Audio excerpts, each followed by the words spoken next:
Sarah. Appreciate the introduction. Um, so why don't we get going here? Hopefully everybody can see the presentation now. Thanks again. I'm happy to be your presenter for today's edition of Thirsty Thursday. I'll be talking about design of blast-resistant glazing for, the ISC RMP, risk management process for federal facilities, which generally the guidance that we use to design GSA buildings, FBI courthouses, and things like that.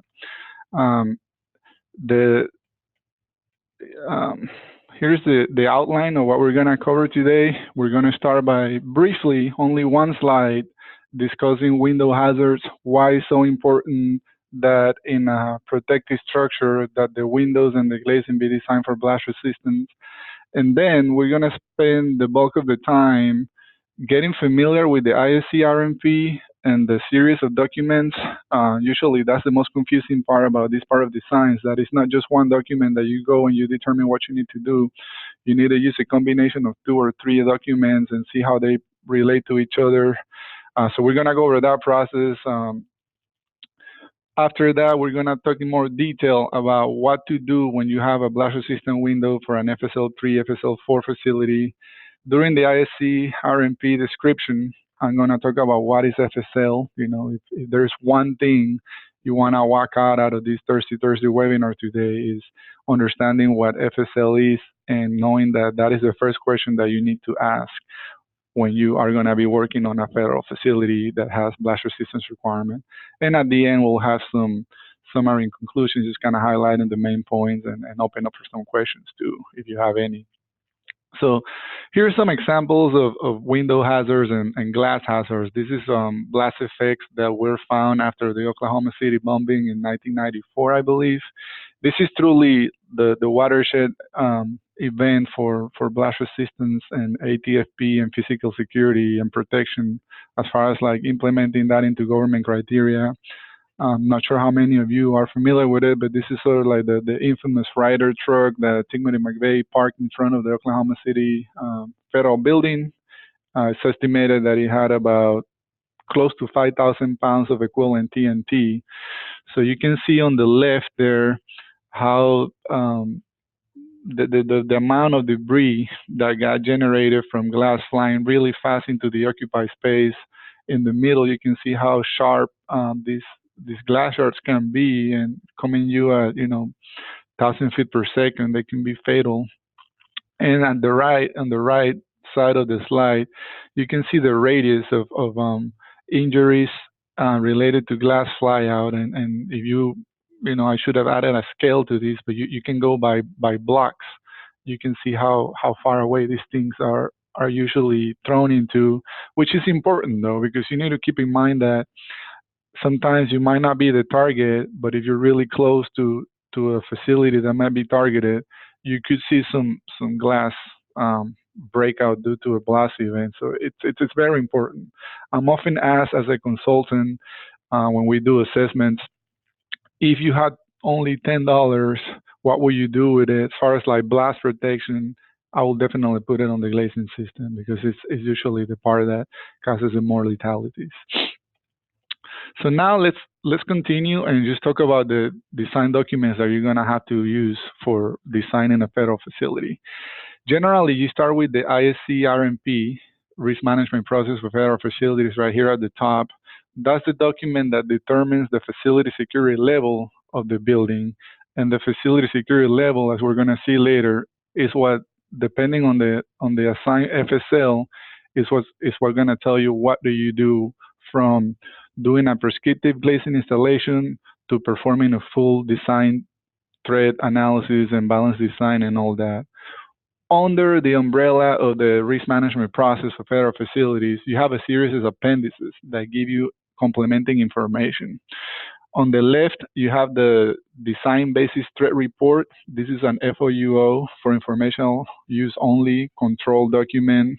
This one has specifics on the type of threats that you need to consider. So for example, if you're doing a design for a courthouse and you find out that it's FSL3 and it tells you that you need to consider vehicle threats as well as like suicide bomber threats and backpack threats, you will go to Appendix A, which needs to be specially requested to the GSA to know exactly how much weight in pounds those specific threats are for like blast calculations. So because of that and some other information, the document is controlled.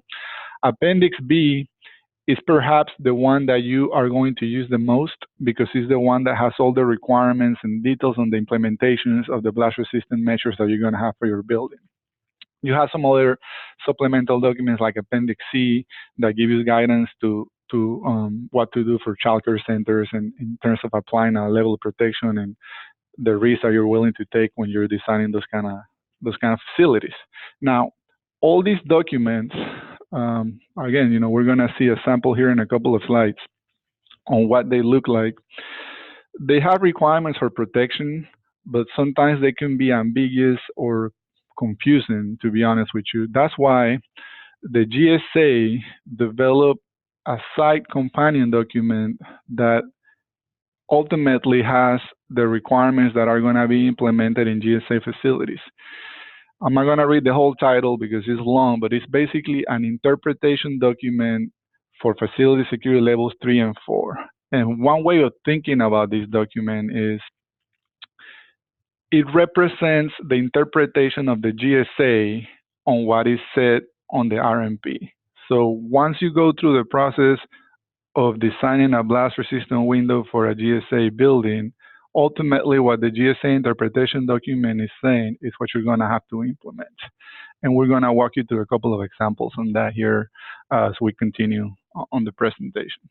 So keep that in mind. It's not just one document. You want to have them all. You're going to be pretty much using the Appendix B countermeasures in combination with the GSA interpretation document. That's what's going to give you the details on what you need to implement for your blast-resistant window. So in the ISC RMP, you usually is where you go to determine the facility security level of the building or the structure that you're going to be analyzing. Generally, this is something that is this process of determining the score to determine the FSL is generally not done by the design team or the window contractor that is going to be designing the blast windows. This is generally done by an internal risk assessment team for the facility or for the government that goes through the process of identifying critical factors like symbolism, mission criticality, population, size of the building, perceived threat, that ties directly into threat assessments that have been present for that building in combination with law enforcement and some other organizations. So once you go to do that, you're gonna come up with a score, and then you can determine the FSL level for that facility. Again, as a designer on the either design team or glazing contractor, usually this information is given to you. You wouldn't be responsible to determine the FSL for a facility unless you are doing some assessments working directly for the GSA, which we have done in the past, and then you can provide some guidance on what you think the FSL might be. So something to keep in mind, this is generally, you're gonna find this information in the solicitation. It's gonna be given to you. You wouldn't have to come up with it. In general, an FSL1 facility represents the least important facility, and an FSL5 will be the most important type of facility that the government can have. I mean, you can think in terms of like the Pentagon, the White House, something of that nature. Most of the federal facilities that you are going to encounter with design requirements for blast protection are going to be between FSL2 and FSL4. And now we're talking about your regional DHS office, an FBI building, or a courthouse. Those are usually FSL3, FSL4 requirements, and you're very likely to find that you need to do blast resistant design on those. A lot of times the requirements are blended into a specific template for that facility, so you adopt FSL3 requirements from some of the criteria and FSL4 from some of the other requirements, but in general, the first thing you need to know in order to design a blast resistant glazing system for a federal facility is what is the FSL level that has been assigned to that building. This is a process that the government will go through to come up with that category, and is given to you generally in the solicitation or in the design basis for the building. Now, Once the FSL has been set for the building, as a designer of the blast resistant window, you are going to go to the Appendix B. If you, this is going to go by really quick. Now you're looking at this document in the bottom. That's one that you should have access to. It's not control. In there, you're going to find tables that look like the one that I'm showing on my screen right now. On the far left, you see the security criterion. In this case, I'm showing the requirements for blast-resistant windows because that's a specific topic of this conversation. But you're gonna find similar tables for every protection criterion that is needed in a courthouse or in an FBI building. You're gonna see requirements for blast resistance of facade and structure. You're gonna see requirements for access control. You're gonna see requirements for vehicle barriers, corrosive collapse, and depending on the security level at the top, you're gonna see FSL level 1, 2, 3, all the way to 5 is gonna tell you what you need to do. So we're gonna be talking today in the next couple of slides more in detail about FSL level 3 and FSL level 4. But in general, you're gonna see that when you're doing blast resistant windows for federal facilities, when you are FSL 1 and FSL 2, there are no any real requirements for those systems to be blast rated. When you are level 3 and level 4, you have a combination of things that you can do. For FSL 3, you generally can do a prescriptive approach where you don't need design. Again, I'm going to talk about that in more detail because that is changed a little bit in the interpretation document. Once you get into FSL level 4, you are very likely to need full blast analysis against a specific threat and incorporate balance design and all that. FSL 5, it gives you requirements on what you have to do. I'll be honest with you, I don't think I've ever done an FSL 5 building. My understanding is that generally, even though you have these requirements right here, those type of buildings are so special and so mission critical that they have their specific set of requirements that usually they control over what you're going to find here. So now let's just go and talk about an FSL 3 facility and walk you through the process on how will you determine what you're having to do to design that building. So as I mentioned earlier, this comes from that table in the Appendix B. In there, you're going to find out that, okay, you know, I got a call or I'm designing the glazing systems for a courthouse that is FSL 3. You go to the Appendix B and you're going to find out that it's just a prescriptive requirement. You know, it tells you like as long as you utilize acceptable fragment retention film or preferred glazing systems, you're going to be done. In the back of the Appendix B document, you're going to find some additional clarifications and descriptions on what is acceptable film, what is a preferred glazing system. In general, preferred glazing systems are any type of fully tempered, heat-strengthened glass with fat melt retention film attached to the interior surface. Acceptable glazing systems are, again, include fully tempered glass, heat-strengthened annealed glass with film, or laminated glass. One thing that you're going to find out that is not acceptable is just to use untreated monolithic anneal or strength glass or wire glass. So if you went to the ISC RMP, you will read this and you say, okay, it's pretty easy. I just pick one of these acceptable glazing systems or one of these preferred glazing systems. I put it on my FSL 3 facility and I'm done. Well, not really. You're not done yet because remember, I mentioned the GSA's interpretation document, which takes those requirements and clarifies them based on what the GSA's interpretation of that are. So that's ultimately what you're going to incorporate into the building. Now, a couple of things to point out that change between the ISC RMP and the GSA interpretation letter. If you're doing an existing building, hold on one second. You're gonna see that at the very top, it's okay to just apply film as long as it meets the prescriptive film requirements in the ICRMP. You're not required to do air blast analysis, and you're gonna be in compliance with the criteria. However, as I highlighted in yellow here at the bottom, they have a section for new glaze systems, which is intended to represent window replacements, meaning you have an existing building and you're not gonna retrofit the windows that are in there, you're gonna replace them. If you're doing that, you can also do the daylight film, which doesn't really make sense because you're bringing a new window system. You wouldn't want to put film on it. But it also tells you that you're allowed to do a 1-inch laminated anneal glass with a 0.03 PVB. As long as the framing and mullions are of aluminum steel, you can install that. You can replace the windows with a system like that, and you still don't have to do blast analysis. Again, it's prescriptive. It seems to be in line with what the ISC RMP is telling you, but it also tells you that if you want to do something else that is different than what they tell you here, then you need to, whatever you propose, you need to analyze it for a 4 and 28 load, for PSI 28, PSI millisecond load, and verify that it meets the actual requirements. Just the glazing, you wouldn't need to analyze the framing. Now, the biggest difference between what the ISC RMP prescriptive requirements tell you and the clarification that the GSA interpretation makes is for new buildings.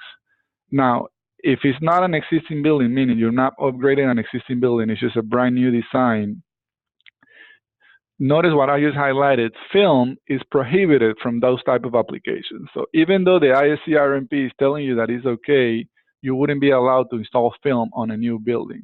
In addition, you're required to perform blast analysis for the framing members and their connections to show that the system meets the 4 and 28 PSI millisecond load, but you're not required to do balance design. So that's why it's so important that when you're doing this analysis, you look at the whole series of documents, because if you would have just used the ISC RMP, you would have provided a prescriptive system on a new building, which is not allowed. For new buildings, you're required to follow the requirements that I'm showing on the screen right now, which is basically tells you you're not allowed to use film, and you need to design it for a 4 and 28 load. Here's some additional guidance on what the acceptable film is. You can find these in the back of the ISC Appendix B. I just wanted to point out some of the wording that you see in red are clarifications that are added on the GSA interpretation document that are not in the ISC RMP. So again, always make sure that you're looking at both documents because the interpretation document will add some requirements to it. Here is an interesting, for those of you that are not very familiar, on the right you see the performance of a film retrofitted window with batten bars. Like you can see in the top left corner of the screen. Usually batten bars are very helpful because it allows you to anchor the film into the frame. It gives you better performance. And the bottom, you have another way of doing that, which is using structural silicone to do the attachment. Now let's talk about FSL4 facilities.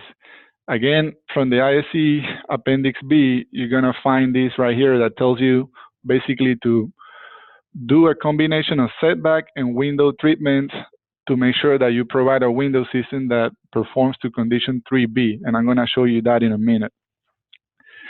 Some other things to highlight from the ISC RMP requirements is that generally you're going to be using dynamic analysis. There is software out there like SBSW and WinGuard to do that, and it has a requirement that for every specific thread that you're considering, it's okay to allow 10% of the glazing facade to fail. If 90% is okay, it's considered to be in compliance.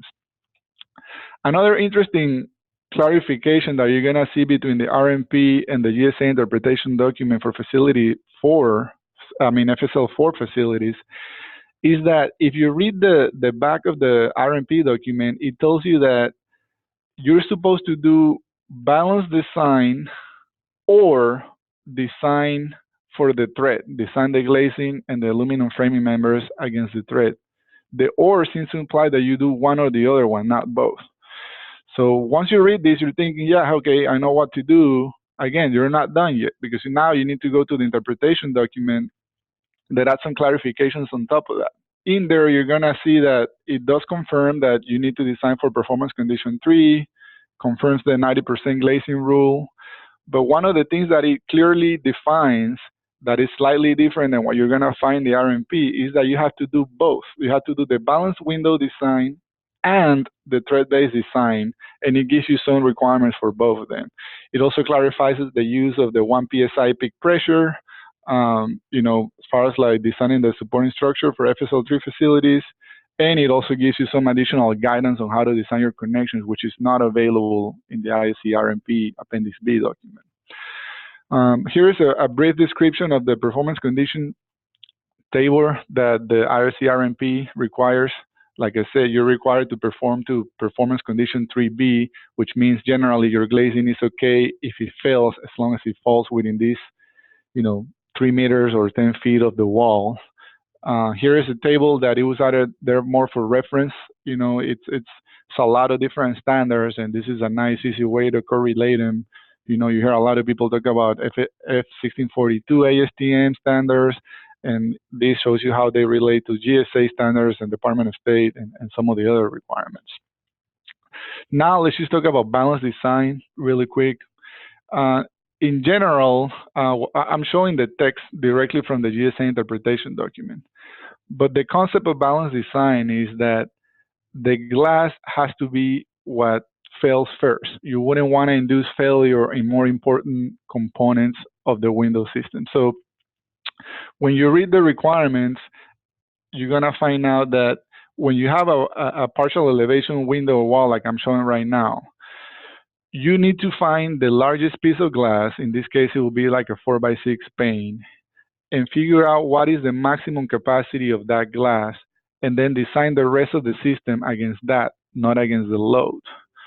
So the capacity of the glass, if you look at the definition right here, is the maximum load that causes the glass to break. Basically, I'm going to show you an example of how SBSW you can do that here in the next slide, but you need to find out what load is going to back calculate what blast load is going to cause that window to fail, and then the rest of the components get designed for that. So in this example, this wall window is a typical 4x6 pane, 1-inch IEU with interior laminated pane. Let's just say that the design thread load was 4 psi and 28 psi millisecond. You can clearly show that that's going to exceed performance condition 3B. So you will be okay. But because of the balanced design, the 4 and 28 is not what you're going to use to design your mullions and connections. Instead, when you back calculate the maximum load capacity, here's a screen capture of what SBSW will do. You're going to realize that the maximum load that makes that window break is actually 8 psi and 57 psi millisecond. So that's actually the load that you're going to have to use in order to be able to meet the balanced design requirements. So that's another thing to watch out for, because you're going to end up with a stronger system than if you would have just designed it for the design thread approach. Here's some tables with response limits on designing the framing members. Again, you're going to have 2 load cases. The thread-based design approach is more strict deformation. The balanced design approach, because you're going to be expecting higher loads, it allows you to deflect a little bit more. At the end of the day, usually the balanced design is going to control your design based on my experience. I'm not going to go through detail, but this is the additional clarification that the GSA interpretation document gives you on how to design the connections. Probably want to highlight the fact that as is typical in blast design, you're going to be designing for the capacity of the members, and that any type of brittle failure, more like weld fractures or bolt fractures, you want to make sure that you include a safety factor of 1.5. Now we're getting closer to the end. Just want to give you like a visual example. Somebody calls you, gives you a building. It says 3-story office building, steel frame. I have steel stud walls. 30% of it is glazed. Some of the questions that you want to ask when you review the project, so that you know what you're going to have to do for blast resistant, is what is the FSL? That's going to be your first question. That's going to determine what you do. If it's FSL3 and it's a new building, you know that even though the RMP tells you to do film, because it's a new building, you cannot do that. So now you also want to ask what type of design basis threads are applicable, because if it's an FSL4, you're going to want to know if you need to design for a car bomb or you want to design for a backpack bomb. And then, you can see in this case, you will need to consider like an on-screen vehicle in this parking lot, but then you may have a personal born improvised explosive device really close. all those are the things that you want to have in front of you before you decide what approach you're going to use and how you're going to price the system, how you're going to analyze it. Finally, you want to ask, if there have been some additional clarifications in the specifications or whether or not you need dynamic analysis, or if it's a sophisticated system that is not considered to be typical. We didn't talk about that, because of time constraints, but some specific systems that are not considered typical, like point-supported glass and some other type of units, sometimes are required to be tested. You're not allowed to use dynamic analysis on those. So in general, some of the highlights from the ISC design criteria is that every time you have a building that is more than 100,000 gross square feet, you're going to need a blast engineer. You definitely want to know what the FSL is, because that's going to determine what you do for the building. When you're doing a blast load based on design basis threats, you want to look at the protected setbacks. That layout is going to be important. You want to keep the loads away because it reduces the blast loads. And it has that 90% rule, meaning you're allowed to fail 10% of the facade and you're still going to be in compliance.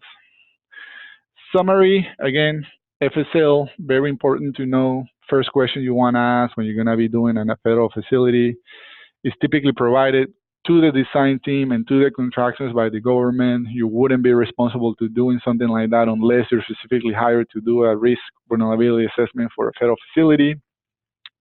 The ISC RMP is not a standalone document. It must be used in combination with the GSA interpretation document. I will show you a couple of examples where the GSA interpretation document changes the requirement from the RMP, makes it more strict. Probably the biggest case of that is on FSL3 facilities, new construction. The ISC RMP seems to imply that it's prescriptive, but the GSA interpretation document actually requires you to design that system for a 428 load. Finally, for FSL4 facilities, you're throwing everything but the kitchen sink. You need to do the designs for the DBT, design basis threat, and also do balance design. Again, just a quick recap, balance design, the whole purpose of it is that the glass does not fail first, meaning you want to make sure that it doesn't cause failures on primary components that are supporting the window, which could precipitate collapse on the building. So you always make sure that the glass is the weakest element on the facade system. And with that, we get to the end, right at 30 minutes. So if you have any questions, I'm happy to stick around. Thanks. And although I may need your help unmuting some folks as a host of the meeting, or I can take it back over, whichever you prefer. You can take it back. That's fine with me. Okay. Thank you.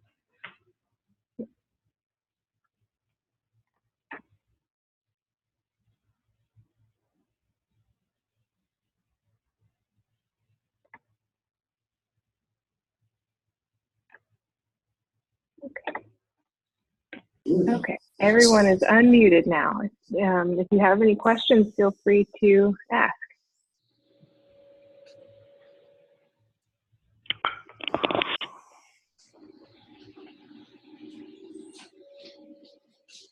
Okay. Well, we've recorded this webinar and we'll be posting it on the member portal of glasswebsite.com. So if you feel the desire to watch it again to refresh your memory, it will be on there in a matter of weeks.